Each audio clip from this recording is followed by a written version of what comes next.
prier, ça s'apprend. Il leur a enseigné comment prier, parce que la prière doit être enseignée, doit être comprise pour pouvoir être effective. Nous n'apprenons pas à prier en priant, nous apprenons à prier en comprenant les principes et les lois qui gouvernent la prière. Dans un monde gouverné par la puissance des ténèbres, nous ne recevons pas ce que nous méritons. Rappelez-vous, le royaume des cieux n'est pas pris par les justes ou par les enfants de Dieu. Depuis le temps de Jean-Baptiste, le royaume des cieux est forcé.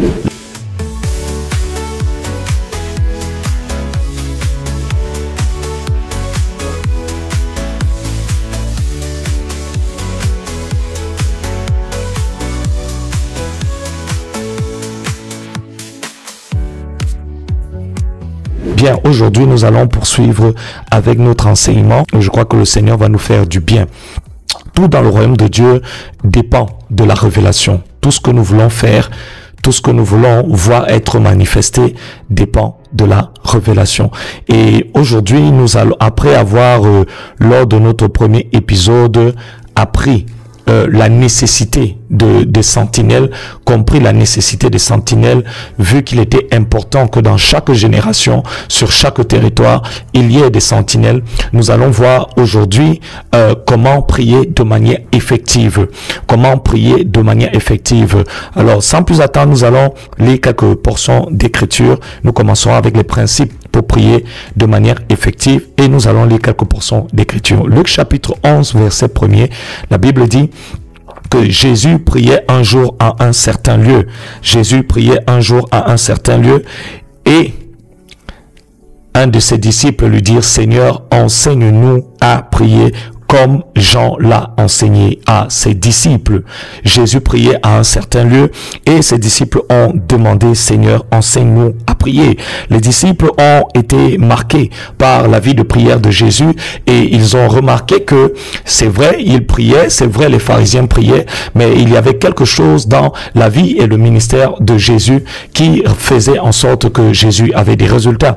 Ils n'ont pas demandé à Jésus de leur enseigner à faire des miracles, ils n'ont pas demandé à Jésus de leur enseigner à guérir les malades, mais ils ont dit: Seigneur, enseigne-nous à prier, parce qu'ils ont compris que l'épicentre de tout ce que Jésus pouvait expérimenter dans sa vie et dans son ministère était lié à sa capacité à prier. La prière, frères et sœurs, c'est l'épicentre de toutes les manifestations, de tout ce que nous pouvons expérimenter dans le royaume de Dieu passe par la prière. C'est la prière, à travers la prière, que le royaume de Dieu transite de l'éternité vers l'humanité. Jésus a dit: lorsque vous priez, dites que ton règne vienne. Le royaume de Dieu transite de l'éternité vers l'humanité à travers le règne de la prière. Et ils avaient compris que ça ne servait à rien de demander les miracles, de demander la guérison, de demander le surnaturel. Ils n'avaient besoin que d'une seule chose. S'ils avaient cette chose, s'ils comprenaient comment fonctionne cette chose, alors les résultats dans la prière allaient être évidents. La Bible dit également dans Romains chapitre 8, versets 26 à 27, que de même aussi l'Esprit nous aide dans nos faiblesses, car nous ne savons pas ce qu'il convient de demander dans nos prières. Mais l'Esprit lui-même intercède par des soupirs inexprimables, et celui qui sonde les cœurs connaît quelle est la pensée de l'Esprit, et c'est parce que c'est selon Dieu qu'il intercède en faveur des saints. Frères et sœurs dans le Seigneur, il est intéressant de réaliser que Jésus n'a pas dit qu'on n'apprend pas à prier. On n'apprend pas à prier parce que prier, ça s'apprend. Il leur a enseigné comment prier, parce que la prière doit être enseignée, doit être comprise pour pouvoir être effective. Nous n'apprenons pas à prier en priant. Nous apprenons à prier en comprenant les principes et les lois qui gouvernent la prière. Beaucoup d'entre nous aujourd'hui ne prions plus. Pourquoi? Parce que nous n'avons pas vu les résultats après avoir prié. Mais en réalité, frères et sœurs, la prière marche, mais elle marche lorsqu'on la met en marche. Et la Bible nous dit que nous ne savons pas comment prier. La prière, ce n'est pas ce qui commence avec Seigneur et se termine avec au nom de Jésus. Il y a des principes, il y a des lois spirituelles qui gouvernent la manifestation de la prière. La manifestation de la prière. Lisons une autre portion dans Luc chapitre 18, verset 1er à 8. Jésus leur adressa une parabole pour montrer qu'il faut toujours prier et ne point se relâcher. Il leur dit: il y avait dans une ville un juge qui ne craignait point Dieu et qui n'avait point égard à personne. Et il y avait dans cette ville une veuve qui venait lui dire: fais-moi justice de ma partie adverse.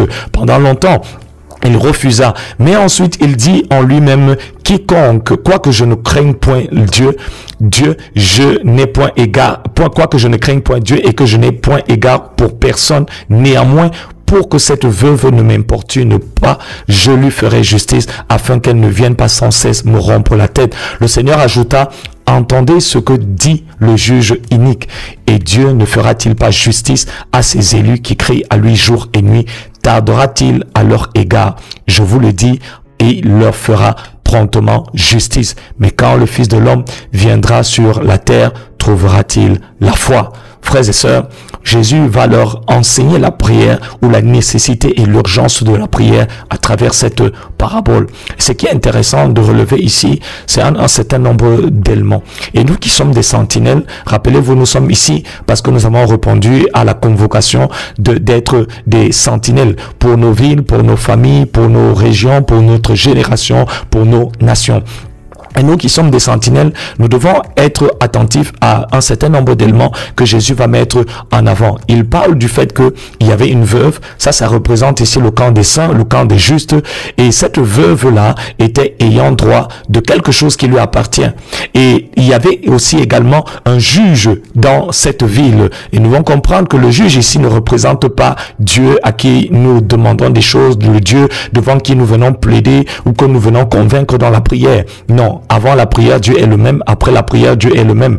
La prière ne vise pas à convaincre Dieu de faire ce qu'il veut déjà faire. La prière vise à s'aligner avec la volonté de Dieu, le temps, le contexte et l'agenda de Dieu et les principes de Dieu pour manifester la puissance et la provision de Dieu. Donc, le juge unique ici ne représente pas Dieu, ne représente pas le Père, mais représente le diable pour démontrer que il peut y arriver que tu mérites quelque chose, mais que tu ne l'es pas.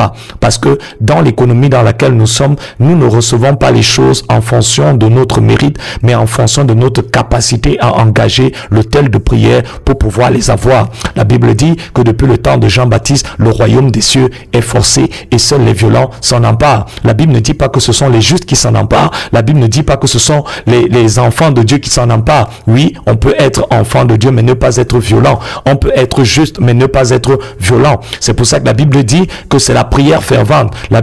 Rappelez-vous que la Bible ne dit pas dans Jacques chapitre 5 versets 16 à 18 que c'est la prière du juste. Non, mais c'est la prière fervente du juste. Ça parle de l'agonie, ça parle de la détermination, ça parle de la force, ça parle de l'énergie et ça parle de la dynamique dans la prière. Donc, nous ne recevons pas, dans un monde gouverné par la puissance des ténèbres, nous ne recevons pas ce que nous méritons. Et je vais même encore aller loin en disant que nous ne recevons pas ce que Dieu a dit qu'il va se produire dans notre vie. Dans Daniel chapitre 10, la Bible dit que Daniel a pris un jeûne de 21 jours alors qu'il était en intercession devant le Seigneur et qu'il était en train de s'attendre à voir la manifestation d'un ciel ouvert en faveur de son peuple, parce que les 70 années qui avaient été mentionnées d'après la prophétie de Jérémie étaient arrivées à leur terme. Alors le peuple d'Israël devait rentrer dans ces terres en Jérusalem pour rebâtir les murailles et rebâtir le temple et la ville de Jérusalem. Mais cependant, cette réponse ne s'est pas faite automatiquement. La Bible dit pendant 21 jours, le prince de Perse a résisté. Le décret avait déjà été signé dans le conseil de Dieu, dans les cieux de Dieu, mais pourtant la manifestation de ce décret a tardé à venir. C'est le 24e jour que Gabriel arrive auprès de Daniel pour lui faire savoir que le premier jour, le décret a été signé. Le premier jour où tu t'es humilié devant Dieu. Beaucoup de chrétiens ne voient pas les paroles prophétiques sur leur ville, sur leur nation, sur leur famille s'accomplir, tout simplement parce qu'ils ont la naïveté de croire que il suffit que Dieu l'ait dit, il suffit que Dieu l'ait voulu. Frères et sœurs, les cieux sont les cieux de Dieu, et dans la juridiction de Dieu, Dieu n'a pas besoin d'être forcé parce que Dieu agit selon le conseil de sa volonté. Et la Bible dit qu'il agit selon le conseil de sa volonté. Mais dans les cieux des hommes, un lieu qui est gouverné par la puissance des ténèbres, il y a la nécessité de renforcer les décrets prophétiques et apostoliques de Dieu. Il y a la nécessité de révoquer et de briser toutes les oppositions au décret, au mandat et au royaume de Dieu. Pourquoi? Parce que nous vivons dans une terre qui est une terre de guerre. La Bible dit que malheur à vous, habitants de la terre, parce que le diable est descendu armé d'une grande colère. Frères et sœurs, parfois ce n'est pas toujours que Dieu n'a pas dit. Ce que Dieu a dit n'était pas vrai, mais c'est parce que nous avons manqué de violence et nous n'avons pas respecté les règles de l'engagement spirituel. Jésus va leur enseigner la prière à travers cette parabole de cette veuve qui représente le corps de Christ, les justes en Christ, mais aussi également cette veuve qui fait face à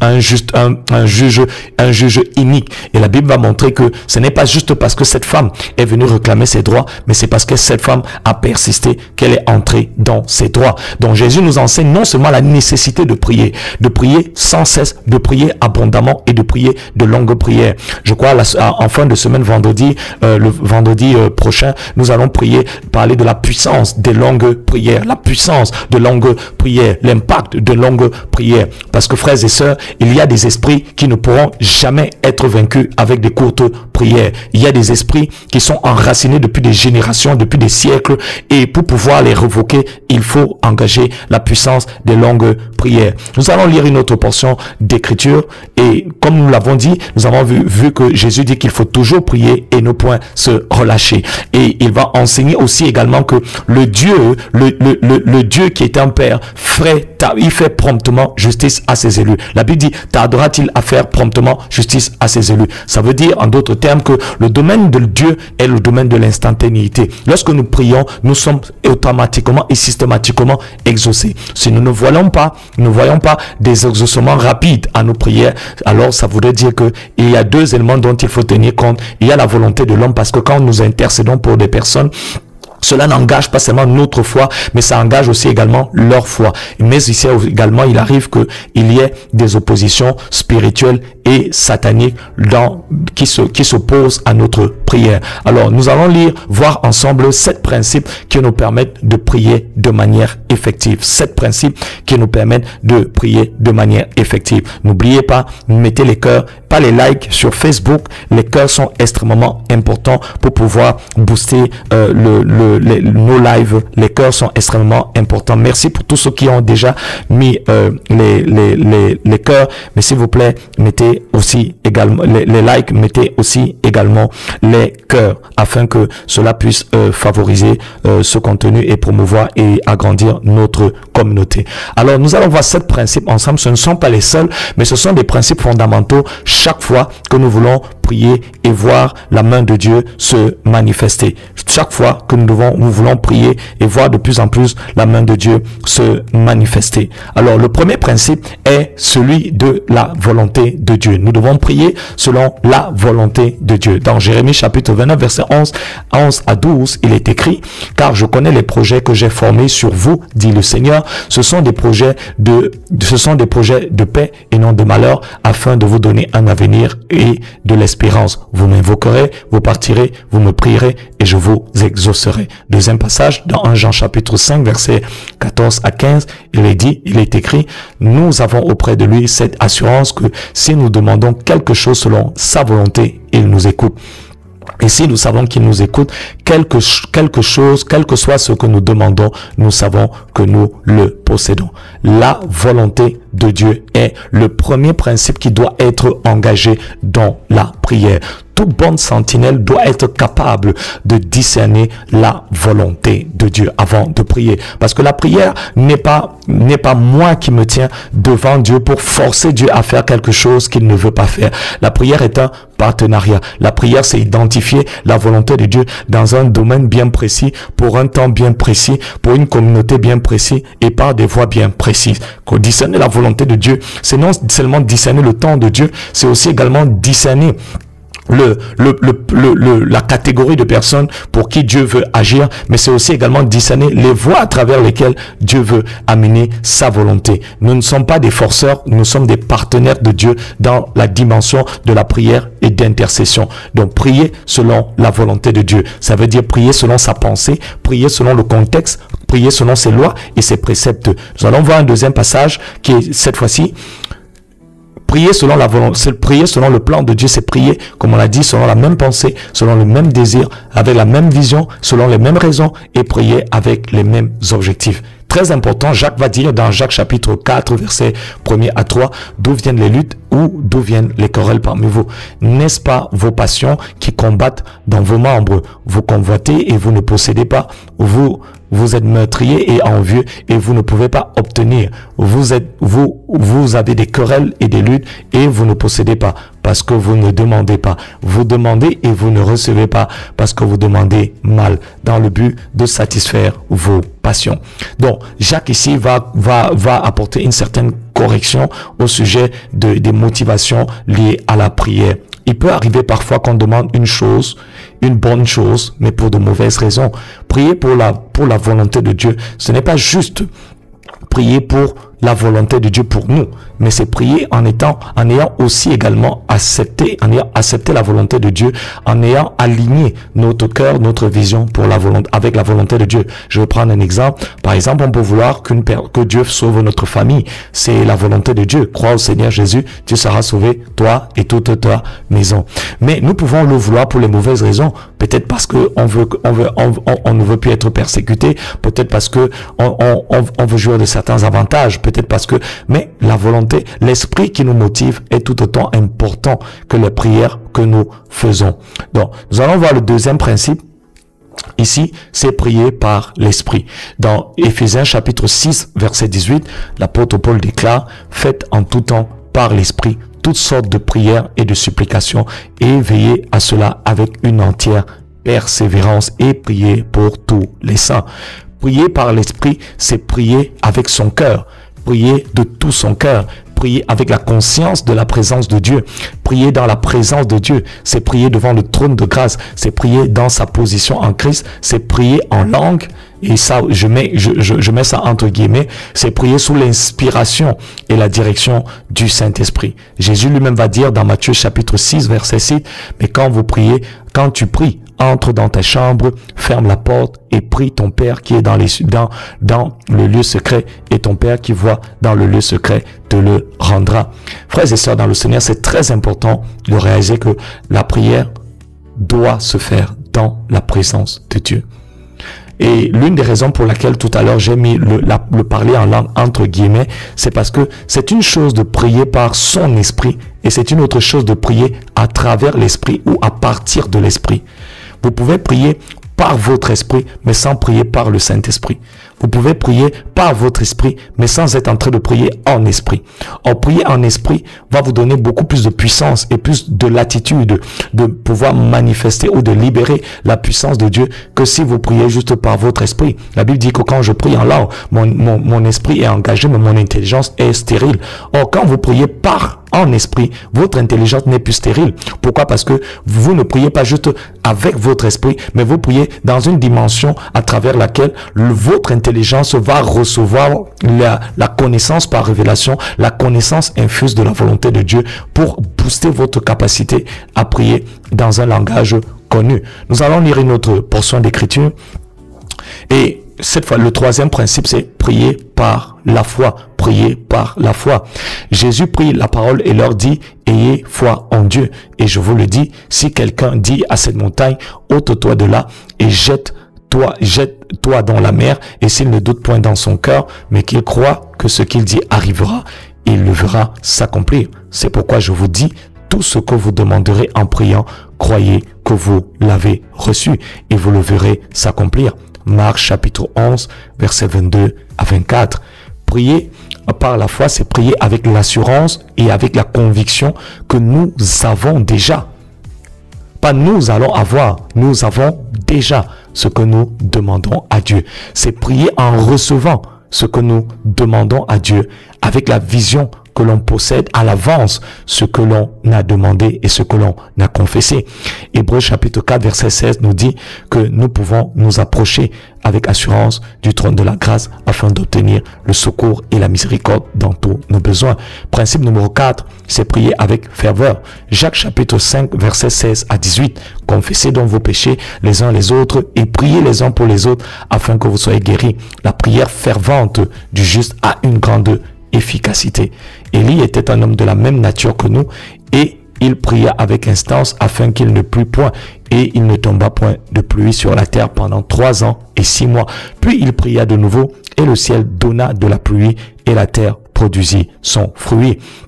Frères et sœurs, à ce niveau-là, je voudrais insister sur le fait que la Bible ne dit pas que c'est la prière du juste qui libère une grande puissance. La prière fervente du juste. Rappelez-vous, le royaume des cieux n'est pas pris par les justes ou par les enfants de Dieu. Depuis le temps de Jean-Baptiste, le royaume des cieux est forcé. La réalité, l'expérience, la manifestation, la démonstration du royaume des cieux dépend de la force, dépend de l'énergie. Et si je ne suis pas en train de parler de l'énergie du corps ou de l'agitation, comme on peut le voir aujourd'hui sur Internet, on voit des personnes qui vont bouger le corps d'une certaine manière. Ce n'est pas mauvais de le faire à partir du moment où ça vient de l'esprit, et c'est l'esprit de Dieu qui vous amène dans cette dimension de l'agonie. Mais si c'est juste fait avec la pensée que cela va faire en sorte que Dieu puisse nous exaucer beaucoup plus facilement, ce n'est pas vrai.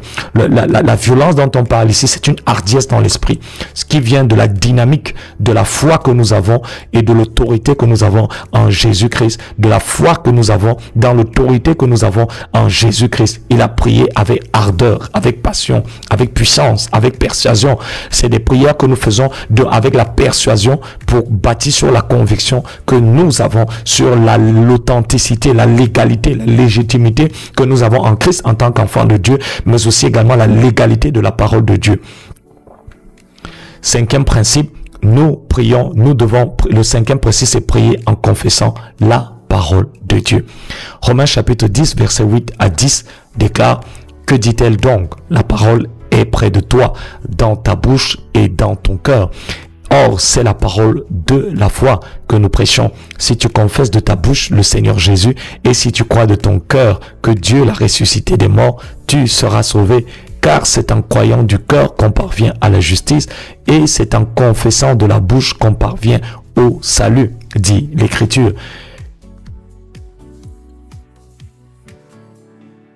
Principe numéro 6, prier par l'action de grâce et la louange et l'adoration. Dans Colossiens chapitre 4, verset 2, il dit: persévérez dans la prière et veillez-y avec action de grâce. Dans 1 Timothée chapitre 2, verset 1er, il dit: j'exhorte donc avant toute chose à faire des prières, des supplications, des requêtes avec des actions de grâce pour tous les hommes. Colossiens chapitre 3, verset 17, il dit: en quoi et quoi que vous fassiez, en parole et en œuvre, faites-le tous, tout au nom du Seigneur, en rendant par lui des actions de grâce à Dieu le Père. Je n'ai pas trop commenté dans le cinquième principe, parce que je vais terminer avec cela. Pourquoi? Parce que c'est l'une des choses qui, de mon point de vue, va avoir le plus grand impact dans votre dynamique de prière, dans votre capacité à pouvoir prier avec une certaine autorité. Le monde spirituel n'obéit pas à nos paroles.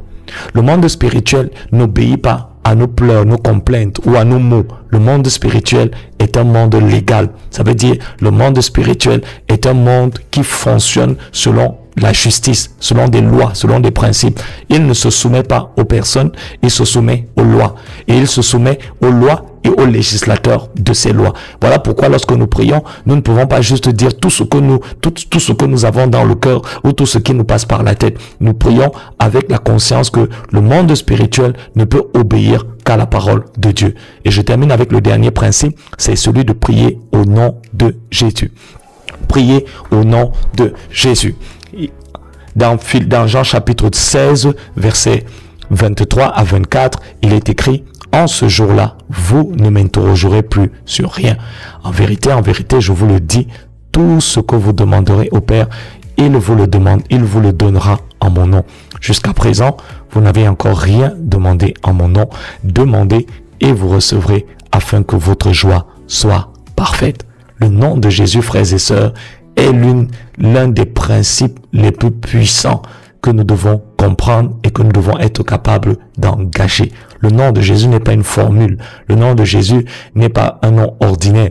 Nous ne prononçons pas le nom de Jésus dans la prière juste par formule ou bien pour la forme ou pour la symbolique. Nous mentionnons le nom de Jésus dans nos prières à cause de la position de ce nom. Jésus a reçu le nom au-dessus de tout nom. Dire au nom de Jésus, ça veut dire je ne viens pas par mon autorité, je ne viens pas à partir de ma position, mais je viens à partir d'un nom qui a la légalité et qui a l'autorité et qui a le droit d'être exercé et le droit d'être engagé, le droit de voir les portes être ouvertes parce qu'il est le nom qui a reçu toute autorité. Nous ne devons pas juste mentionner le nom de Jésus dans la prière parce que nous avons entendu d'autres personnes le faire. Nous devons mentionner le nom de Jésus en étant conscients de toute l'autorité dont ce nom dispose, de toute la puissance, de toute l'autorité dont ce nom dispose. Dans le nom de Jésus, il y a toute l'autorité de Jésus, il y a toute la puissance de Jésus et il repose dans ce nom toute la réalité de la présence de Jésus. Alors en mentionnant le nom de Jésus, nous devons le faire avec beaucoup de foi et l'assurance que ce n'est pas un autre nom que nous venons, mais dans le règne de l'Esprit, nous venons avec les symboles et l'autorité régalienne de notre Seigneur Jésus-Christ. Je termine avec ce 5e principe que j'ai mentionné précédemment, celui de la parole de Dieu. Engager la puissance de la parole de Dieu. Jésus lui-même dira, c'est par tes paroles que tu seras justifié et c'est par tes paroles que tu seras condamné. Dit justifié, condamné. Pourquoi? Parce que la parole de Dieu dans le monde, la parole dans le monde spirituel, c'est une loi. La parole dans le monde spirituel, c'est une loi. Ce que tu dis contre toi, ce que tu dis tous les jours à ton sujet est une loi pour toi ou contre toi. C'est ce que Jésus explique en disant tu seras justifié ou condamné. Et la Bible dit que Dieu a élevé sa parole au-dessus de lui-même. C'est pour dire que les paroles que nous prononçons deviennent des lois sur notre vie. Si tu dis je suis malade, ça devient une loi sur ta vie. Si tu dis je suis prospère, ça devient une loi sur ta vie. Si tu dis que la lumière soit dans ma ville, dans mon quartier, dans ma famille, ça devient une loi sur ta famille. Parce que la parole de Dieu, ce n'est pas juste un mot, ce n'est pas juste une phrase, ce n'est pas juste une succession d'écritures. Non, la parole de Dieu, par rapport à toutes les autres paroles, c'est la loi de Dieu. C'est le fondement sur lequel la justice de Dieu repose. Donc, lorsque nous déclarons la parole de Dieu, nous ne déclarons pas une succession de versets et de citations venues d'un livre historique. Non, la parole de Dieu dans le règne de l'Esprit, c'est la loi de Dieu. La parole de Dieu dans le règne de l'Esprit, c'est la loi de Dieu. Donc, lorsque nous voulons changer le contexte d'une réalité, nous devons utiliser la loi. C'est pour ça que la Bible parle de pétition. Le mot pétition parle de plaider, d'utiliser des lois et des principes afin de pouvoir réclamer ou établir nos droits. Et Jésus-Christ a été celui qui a payé le sang et qui a racheté nos nations. Et ayant racheté nos nations, il a le droit légal de pouvoir être celui qui possède la terre. Ça voudrait dire que Satan, en ce moment, est illégalement sur la terre. Parce que la terre, aujourd'hui, appartient à l'Éternel. Et nous avons été choisis pour être des législateurs de la présence de Dieu à travers la plateforme du ministère de Sentinelle. Et c'est pour ça que, frères et sœurs, avant que nous entrons dans ce moment de prière, je voudrais insister sur la nécessité de pouvoir être conscient que nous ne sommes pas juste ici pour juste intercéder, mais nous sommes ici parce que nous avons été choisis pour être des sentinelles. Une sentinelle est un législateur de l'agenda de Dieu, de la loi de Dieu, du plan de Dieu dans un territoire. Et nous avons reçu cette responsabilité d'être des sentinelles et des législateurs. Et l'une des choses, rien n'affecte le ministère d'une sentinelle comme le discernement. Et parmi les choses que nous devons être capables de discerner en tant que sentinelle, c'est d'abord la structure satanique qui règne sur les différents territoires sur lesquels nous sommes. Nous devons comprendre, nous devons connaître la structure qui gouverne le monde dans lequel nous sommes.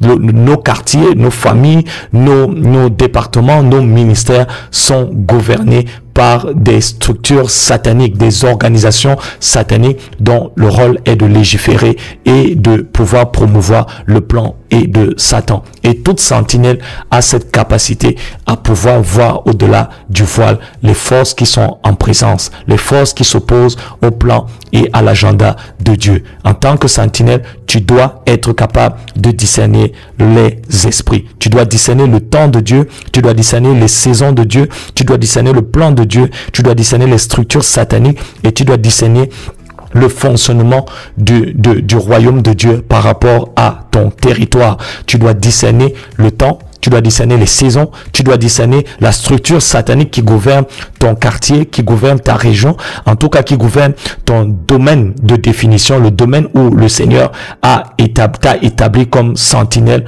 mais tu ne peux pas juste prier sans discerner. Sans discerner, qu'est-ce qui gouverne ta famille, qu'est-ce qui gouverne ton quartier, qu'est-ce qui gouverne ton département, qu'est-ce qui gouverne le domaine sur lequel le Saint-Esprit t'a établi pour être un évêque, un gardien, un virgile spirituel. Et tu peux demander à Dieu de t'ouvrir les yeux et de te révéler comment les différentes structures, les différents esprits territoriaux qui gouvernent ta famille, qui gouverne ta ville, qui gouverne ta nation. Mais tu dois aussi également discerner le temps de Dieu. Pourquoi? Parce que certaines actions et certaines manifestations du temps et du plan de Dieu sont restreints, sont gouvernés par la loi du Kairos, c'est-à-dire les temps prophétiques. Et Daniel savait que le temps était venu pour prier pour la restauration d'Israël. Ça voulait dire 30 ans en arrière, cela n'aurait pas été possible. Mais 30 ans plus tard, c'était possible parce que le temps fixé était arrivé. Même chose avec le prophète Élie. Élie n'a pas prié après la première année, après la deuxième année, mais après la troisième année, parce qu'il savait que le temps établi par Dieu était arrivé pour que la pluie puisse descendre. Ainsi donc, chaque personne doit discerner quand c'est le temps de Dieu pour sa famille. Chaque personne doit discerner quand c'est le temps de Dieu pour son département, pour son ministère, de shifter à un autre niveau du plan de Dieu. Mais nous devons aussi également discerner les lois de l'engagement spirituel. En parlant des lois de l'engagement spirituel ici, je parle de deux principes. Le premier principe, c'est quelles sont les lois qui gouvernent la manifestation de la présence de Dieu en faveur d'un groupe de personnes, en faveur d'un territoire ou en faveur d'une région ou en faveur d'une nation. Quelles sont les lois qui vont gouverner la manifestation prophétique de la présence de Dieu? Lorsque nous lisons Josué chapitre 6 et Josué chapitre 7, nous allons voir que Dieu n'a pas utilisé les mêmes principes qu'il a utilisés à Jéricho pour atteindre Haï. À Jéricho, il fallait faire le tour de la ville pendant 7 jours. Il fallait louer, il fallait adorer, il fallait utiliser des instruments avant pour pouvoir prendre la ville de Jéricho. Josué a compris les règles qui allaient définir la mouvance de Dieu, mais aussi également les règles qui allaient déterminer comment la puissance de Satan allait être révoquée et détruite dans cette ville-là. Comment est-ce qu'il allait faire pour pouvoir prendre cette ville? Et en fonction des saisons, chaque action de Dieu sera régulée par certains principes bien précis qui ne se répéteront pas avec le temps. Ça voudrait dire que vous ne pouvez pas naturellement vous dire que si telle chose a marché dans la saison précédente, ça veut dire que ça va aussi également marcher cette fois-ci. Le monde spirituel ne fonctionne pas comme ça. Le monde spirituel est un monde continuellement en mouvement, en progression, et nous devons à chaque fois comprendre quelles sont les lois qui vont gouverner une action précise de Dieu vis-à-vis d'une communauté précise, vis-à-vis d'un lieu précis. Et nous devons discerner les lois de l'engagement spirituel, les lois qui nous permettent de révoquer l'ordre satanique établi, mais les lois qui nous permettent aussi également de pouvoir engager le règne et la puissance de Dieu dans cette région ou en faveur de cette saison. Nous allons Merci d'avoir regardé cette vidéo. Si vous avez aimé, n'hésitez pas à la liker. Si vous avez des questions, n'hésitez pas à les poser. Et si vous avez des avis, n'hésitez pas à les commenter. Ici, nous parlons de réveil, de présence de Dieu, du ministère apostolique et prophétique. Nous fédérons une communauté d'agents de réveil qui est appelée à shifter et à transformer leur génération par la présence de Dieu. Alors, si cela vous intéresse, n'hésitez pas à vous abonner et à appuyer sur la cloche de notification pour les prochaines vidéos qui porteront sur le thème du réveil, la présence de Dieu, le ministère apostolique, le ministère prophétique et l'agenda de Dieu pour les temps de la fin.